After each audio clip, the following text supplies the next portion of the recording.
नमस्कार फ्रेंड्स, आपका स्वागत है पीएलसी टैग में। पीएलसी टैग के अंदर जहाँ पर हम सीखते हैं सीएनसी और वीएमसी की प्रोग्रामिंग। तो चलिए फ्रेंड्स, देख लेते हैं आज का हमारा टॉपिक। आगे चलने से पहले हमारे जो नए व्यूवर्स हैं उनसे मैं रिक्वेस्ट करूंगा, अगर आपने अभी तक हमारा चैनल पीएलसी टैग सब्सक्राइब नहीं किया है तो प्लीज़ रेड आइकन पर क्लिक करके सब्सक्राइब हो जाइए और इस बेल आइकन पर भी क्लिक कर लीजिए ताकि हमारी हर एक वीडियोज का इंटीमेशन आपको मिलता रहे सबसे पहले। और फ्रेंड्स, आपको ये वीडियो कैसी लगी लास्ट में हमें कमेंट्स में लिखकर जरूर बताइए। तो चलिए फ्रेंड्स, देख लेते हैं आज का टॉपिक। आज का टॉपिक जो है हमारा बहुत ही इंपॉर्टेंट है, जिसके हम बोलते हैं लाइन बैलेंसिंग। क्योंकि आजकल की कंपनियों में हमें वेस्टेज को अवॉइड करना है, मैक्सिमम प्रोडक्टिविटी देनी है, तो उसके लिए हमारा जो लाइन बैलेंसिंग है वह बहुत अच्छा होना चाहिए। मोर देन 90% अगर है तो वह हमारा लाइन बैलेंसिंग बहुत अच्छा है। तो उसके लिए हमें कैसे उसको कैलकुलेट करना चाहिए, कैसे हम ये जान सकते हैं कि हमारी लाइन कितने % बैलेंस्ड है, क्या इसका बैलेंसिंग रेशो है, कितनी लाइन बैलेंसिंग एफिशिएंसी है, ये हम सब इस वीडियो में जानने वाले हैं। तो चलिए फ्रेंड्स, देख लेते हैं। सबसे पहले हम यहाँ पर जानेंगे कि लाइन अनबैलेंस कैसे होती है। तो यहाँ पर जैसा कि दिखाया हुआ है, एक लाइन है जो एक प्रोडक्शन लाइन है, जिसमें 3 ऑपरेशन हैं, ऑपरेशन 1, ऑपरेशन 2 और ऑपरेशन 3। इनका जो साइकिल टाइम है वह 15 सेकंड, 22 सेकंड और 18 सेकंड है। तो इस तरह से देखिए, यहाँ पर फर्स्ट ऑपरेशन पर सबसे पहले जो इनपुट मटेरियल आता है और उस पर ये ऑपरेशन होता है 15 सेकंड के लिए। उसके बाद ये इस पर ऑपरेशन होने के बाद ये नेक्स्ट ऑपरेशन नंबर 2 पर चला जाता है, और इस पर भी ऑपरेशन जो देखिए धीरे धीरे हो रहा है। इसमें जो टाइम लेता है वह सबसे ज्यादा टाइम लेता है 22 सेकंड्स। उसके बाद यह नेक्स्ट ऑपरेशन पर चला जाता है। तो क्योंकि ये जब नेक्स्ट ऑपरेशन पे चला जाता है तो पिछले वाला जो ऑपरेशन वाला है वह भी नेक्स्ट प्रोसेस करना स्टार्ट कर देता है। तो उस तरह से क्या होगा कि ये देखिए, जब first operation, second operation, third operation का जो टाइम है वह अलग अलग है, तो जिससे क्या होता है, लाइन अनबैलेंस हो जाती है। पर कितनी लाइन अनबैलेंस हो जाती है ये हम कैसे जानेंगे? अभी हम यहाँ पर देख लेते हैं कि इस लाइन की अगर हम लाइन बैलेंसिंग रेशो चेक करें तो वह 68.18% है। यह निकाला कैसे है वह हम अभी जरूर आपको बताएंगे। पर अभी हम देख लेते हैं कि लाइन बैलेंस कि अगर कोई लाइन बैलेंस है तो किस तरह से हम बोल सकते हैं कि हाँ ये लाइन बैलेंस है। तो यहाँ पर भी सेम वही 3 ऑपरेशन है, बट यहाँ पर जो डिफरेंट है वह यहाँ का साइकिल टाइम। क्योंकि यहाँ पर देखिए हर एक ऑपरेशन पर साइकिल टाइम सेम है। और इस तरह से देखिए, फर्स्ट ऑपरेशन पर ये पार्ट आता है, फिर उस पर नेक्स्ट प्रोसेस होता है, और उसके बाद फिर यहाँ पर नेक्स्ट ये ऑपरेशन पर चला जाता है, और नेक्स्ट ऑपरेशन पर भी इसका प्रोसेस पूरा होता है, फिर ये लास्ट ऑपरेशन पर चला जाता है।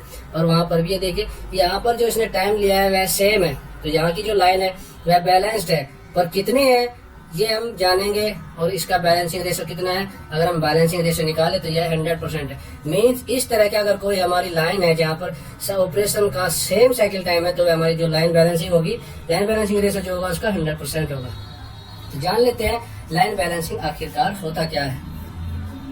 लाइन बैलेंसिंग होता है कि अगर हमारे पास में कोई प्रोसेस है, ये कोई लाइन है जिसमें कंटिन्यू हमारा प्रोसेस चल रहा है, तो सभी जो ऑपरेशंस है उन पर सेम हमारा टाइम लगना चाहिए और सेम ही वर्कलोड होना चाहिए। तो वर्कलोड को और टाइम्स को बांटना ही, मीन्स इक्वली बांटना ही हमारा लाइन बैलेंसिंग है। हमारे प्रोसेस से बोटल नेक्स को अवॉइड करना और जो कैपेसिटी है उसको इक्वली करना ही लाइन बैलेंसिंग कहलाता है। तो प्रोसेस में से अगर कुछ भी WIP हमारी बढ़ रही है या कोई इनपुट मटेरियल वेटिंग कर रहा है नेक्स्ट ऑपरेशन पर, और लास्ट वाला जो ऑपरेशन है वह ज्यादा प्रोडक्शन कर रहा है, तो उससे क्या है, हमारा लॉस होता है। लॉस कैसा कि हमारा एडवांस में ही मटेरियल जो है वह सारा यूज हो जाता है और नेक्स्ट ऑपरेशन पर वह वेटिंग करता रहता है, जिससे हमारी सेल नहीं हो पाती है। तो उससे क्या होता है, हमारा जो इन्वेंट्री है और जो कैपिटल है वह हमारा होल्ड हो जाता है। उसके लिए क्या करना चाहिए, तो लाइन बैलेंसिंग रेशियो हम उसके लिए निकालते हैं। तो लाइन बैलेंसिंग रेशियो आखिरकार होता क्या है और क्या इसकी इम्पोर्टेंस है। कोई भी लाइन अगर प्रोडक्टिव लाइन है या आपकी मैन्युफैक्चरिंग लाइन है या असेंबली लाइन है, तो हर जगह पर ये लाइन बैलेंसिंग रेशियो हमें निकालना होता है। क्यों? क्योंकि जिससे हमें यह पता चल जाता है कि हमारी जो लाइन है वह मैक्सिमम कितना प्रोडक्टिव है। क्या हम अपनी लाइन को 100% यूज कर रहे हैं, क्या हमें इसमें कुछ और चेंजेस करना चाहिए जिससे ये और प्रोडक्टिविटी दे सकती है, क्या हम इसमें कोई नए ऑपरेशन ऐड करना चाहिए, या हमें किसी ऑपरेशन पे से, अगर 4-5 ऑपरेशन है किसी लाइन में, तो क्या किसी और ऑपरेशन पे से कोई एक्स्ट्रा चीज है जो हम किसी दूसरे ऑपरेशन पर दे सकते हैं जिससे हमारी प्रोडक्टिविटी बढ़ सकती है।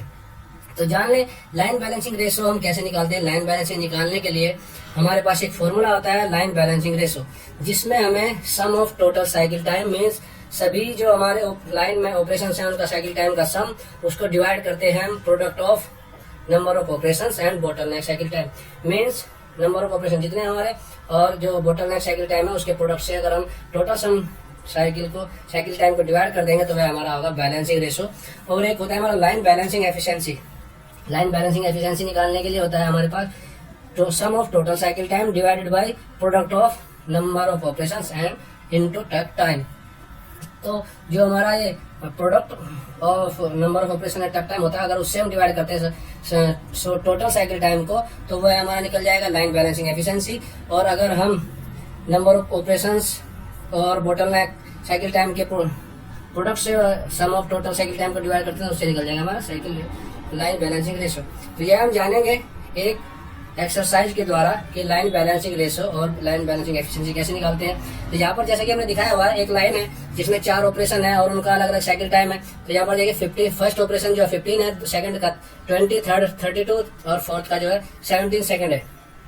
और इसका जो टक टाइम है वह 25 सेकंड्स है। तो यहाँ पर हम लाइन बैलेंसिंग रेशो कैसे निकालेंगे, तो जैसे कि हमने बताया था फॉर्मूला उसका sum of total cycle time divide by product of number of operation and bottleneck cycle time है। तो यहाँ पर हमने इसका टोटल किया तो वह हमारा हो गया 84, और अगर इसका प्रोडक्ट की बात करें तो वह हो गया हमारा 128। तो यहाँ पर ये देखिए 0.65 इसका जो है लाइन बैलेंसिंग रेशियो। तो ये परसेंटेज में अगर हम देखें तो यह 65.63% बैठता है, जो कि बहुत ही लेस है। और यहाँ पर अगर हम लाइन बैलेंसिंग की बात करें तो लाइन बैलेंसिंग के लिए हमें क्या करना होगा, sum of total cycle time divided by product of number of operations and takt time. तो इसको भी अगर हम देखें तो ये 84% हमारी लाइन बैलेंसिंग एफिशिएंसी है, जो कि कम है, इसमें हमें इम्प्रूव करना है। तो ये हम इस तरह से कैलकुलेट कर सकते हैं लाइन बैलेंसिंग रेशियो और लाइन बैलेंसिंग एफिशिएंसी। तो एक आइडियल लाइन कैसे होती है, आइडियल लाइन की अगर हम बात करें तो इस तरह से देखिए हमारे पास, जैसे कि हमने लास्ट भी दिखाया था कि लाइन बैलेंस थी 100%, उसका अगर हम लाइन बैलेंसिंग रेशियो चेक करें तो वह क्या है कि हमारे पास में एक लाइन है जिसका हर एक ऑपरेशन का साइकिल टाइम 18 सेकंड है और उसका जो टक टाइम है 16 सेकंड्स है। तो यहाँ पर अगर हम चेक करें लाइन बैलेंसिंग रेशो, तो लाइन बैलेंसिंग रेशो यहाँ पर क्या है 100% आ रहा है। ये इस तरह से कैलकुलेट करेंगे हम तो ये 100% आया हुआ है। इट मीन्स कि हमारी जो लाइन बैलेंसिंग रेशो है 100% है और उसको हम 100% मीन्स एफिशिएंटली हम उसको यूज कर रहे हैं, उसमें हमारी जो प्रोडक्टिविटी है 100% आ रही है। लाइन बैलेंसिंग एफिशिएंसी क्या होगी, लाइन बैलेंसिंग एफिशिएंसी है उसकी लाइन बैलेंसिंग एफिशिएंसी, क्योंकि इसमें टक टाइम का यूज होता है तो टक टाइम हमारा क्या है साइकिल टाइम से कम है, तो इसका मतलब है हमारी लाइन बैलेंसिंग एफिशिएंसी 100 से ज्यादा है। इसीलिए हम कस्टमर की डिमांड को ऑन टाइमली मीट करते रहेंगे। और अगर कभी ऐसा होता है कि कस्टमर रैंडमली हमसे एक्स्ट्रा मेटेरियल भी डिमांड करता है तो वह भी हम दे सकते हैं। तो जैसा कि हमने जाना है लाइन बैलेंसिंग रेशियो और लाइन बैलेंसिंग एफिशिएंसी, तो इसके बेनिफिट क्या है कि बेनिफिट्स ये है कि हम अपने प्रोसेस में नेक्स्ट फर्दर इंप्रूवमेंट के लिए क्या क्या अपॉर्चुनिटीज है उसको फाइंड आउट कर सकते हैं। मशीन और लाइंस की हम मोर एफिशिएंसीज को फाइंड आउट कर सकते हैं। और अपने प्लांट्स में अगर बहुत सारी लाइंस हैं तो उन सभी लाइंस की लाइन बैलेंसिंग एफिशिएंसी और लाइन बैलेंसिंग रेशियो कैलकुलेट करके हम उनमें डिफरेंशिएट कर सकते हैं कि किस लाइन पर हमें सबसे पहले एक्शन लेना चाहिए और कहाँ पर हमें ज्यादा बेनिफिट होगा। इसके बाद अगर हमने, क्योंकि अभी line balancing ratio line balancing efficiency check calculate करना सीखा है, तो अगर हमसे कोई पूछने लगे कि कितने % एफिशिएंसी को हम लॉस कर रहे हैं, उसको हम कैसे कैलकुलेट करेंगे किसी लाइन की, तो उसको बोलते क्या है, तो अगर हम बात करें उसको बोलते हैं लाइन बैलेंसिंग डिले। अगर हम किसी लाइन की जो कितने % एफिशिएंसी को लॉस कर रहे हैं उसको हम बोलते हैं लाइन बैलेंस डिले। और ये कैसे कैलकुलेट करते हैं, लाइन बैलेंस डिले जो होता है 1 माइनस लाइन बैलेंसिंग एफिशिएंसी, क्योंकि ये अगर हम परसेंटेज में करें तो इसमें 100% से हम मल्टीप्लाई कर देते हैं और इस तरह से निकल जाता है हमारा लाइन बैलेंसिंग डिले। लास्ट जो हमने लाइन बैलेंसिंग एफिशिएंसी कैलकुलेट की थी, अगर उसी की हम बात करें उस लाइन की लाइन बैलेंसिंग डिले कितना है, तो वह हमारा है 1 minus 0.84 into 100% means 16% line balancing delay है। मीन्स हम 16% एफिशिएंसी को और यूज कर सकते हैं उस पर काम करके। तो फ्रेंड्स ये थी हमारी आज की वीडियो जिसमें हमने सीखा line balancing ratio, line balancing efficiency and line balancing delay. आप कहीं पर भी इंटरव्यू देने के लिए जाते हैं तो ये मोस्टली क्वेश्चन है जो पूछा जा सकता है। तो फ्रेंड्स, आपको हमारी ये वीडियो कैसी लगी आप हमें कमेंट्स में लिखकर जरूर बताइए। और अगर आपने अभी तक हमारा चैनल PLC टेक सब्सक्राइब नहीं किया है तो प्लीज यार रेड वाला स्विच दबाकर आप सब्सक्राइब हो जाइए और बेल आइकन पर भी क्लिक कर लीजिए ताकि हमारी हर एक वीडियोस का इंटीमेशन आपको मिलता रहे सबसे पहले। और फ्रेंड्स, ये वीडियो अपने फ्रेंड्स के साथ में शेयर करना ना भूले। अगर आपको वीडियो अच्छी लगी हो तो प्लीज इसको लाइक भी कर दीजिए और बने रहे हमारे साथ। तब तक मिलते हैं एक नई वीडियो के साथ। Bye bye friends. वीडियोस बनाने हैं, फिल्मोरा है ना।